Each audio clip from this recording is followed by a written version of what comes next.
Hello बच्चों, let's see this question.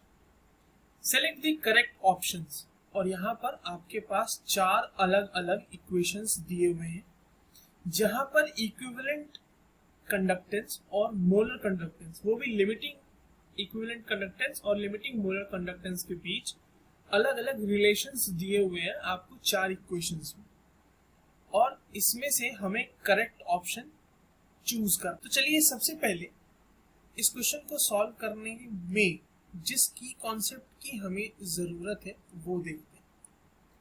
अब देखिए, इस क्वेश्चन को सॉल्व करने के लिए जो की कॉन्सेप्ट आपको चाहिए वो चाहिए कि आपको ये पता होना चाहिए कि लिमिटिंग मोलर कंडक्टेंस या मोलर कंडक्टेंस क्या है, इक्विवेलेंट कंडक्टेंस क्या है, और लिमिटिंग मोलर कंडक्टेंस और लिमिटिंग इक्विवेलेंट कंडक्टेंस के बीच कैसा रिलेशन होता है।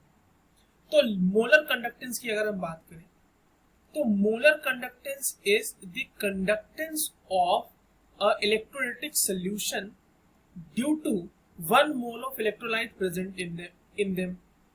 और इक्विवेलेंट कंडक्टेंस को भी इसी तरह से डिफाइन कर सकते हैं that it is the conductance of a solution जिसके अंदर एक इक्विवेलेंट इलेक्ट्रोलाइट प्रेजेंट हो। तो मोलर कंडक्टेंस और इक्विवेलेंट कंडक्टेंस तो हमने देख लिया कि क्या होता है। अगर लिमिटिंग मोलर कंडक्टेंस और इक्विवेलेंट कंडक्टेंस की बात की जाए तो दोनों एट इनफाइनाइट डाइल्यूशन होते हैं, ठीक है। और इक्विवेलेंट कंडक्टेंस और मोलर कंडक्टेंस के बीच जो रिलेशन है वो बहुत इंपॉर्टेंट है हमारे इस सवाल को सॉल्व करने के लिए।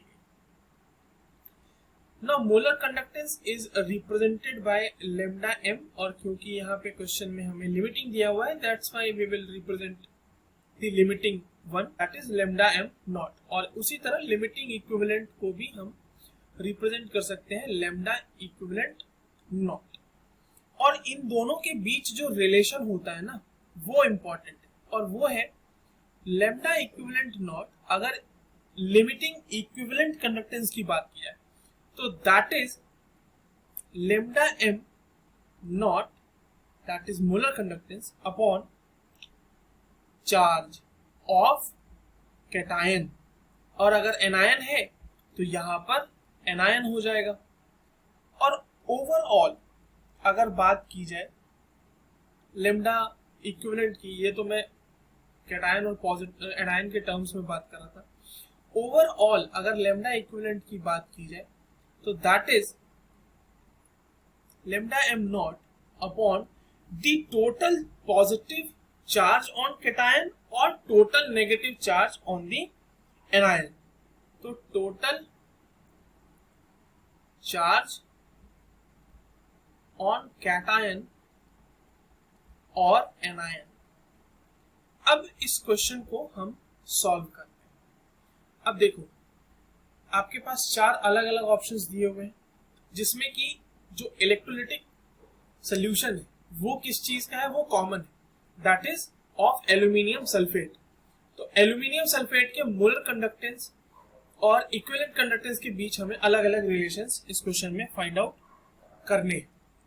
तो चलिए एक एक करके सारे रिलेशंस को हम लोग फाइंड आउट करने की कोशिश करते हैं। अगर लैम्डा इक्विवेलेंट पॉजिटिव की बात की जाए, लैम्डा इक्विवेलेंट कैटायन की बात की जाए जो कि यहाँ पे Al3+ है, तो वो हो जाएगा lambda m naught of Al3+ divided by charge on cation, that is 3।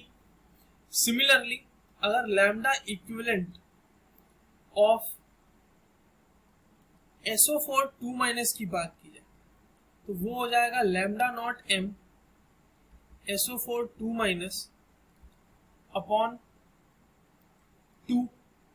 ये हो जाएगा यहां पर से। अब ओवरऑल अगर हम लैम्डा इक्विवेलेंट की बात करें तो देखिए, overall lambda equivalent of Al2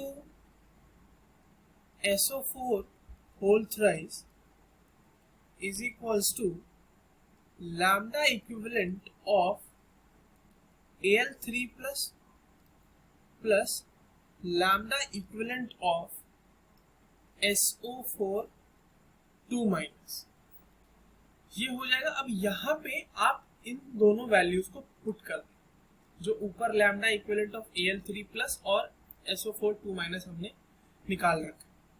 यहाँ पे जब आप इस वैल्यू को पुट करते हैं तो you will get the answer, that is lambda m Al3 plus upon 3 plus lambda naught of SO4 2 minus upon 2, the lambda equivalent for Al2 SO4 whole thrice।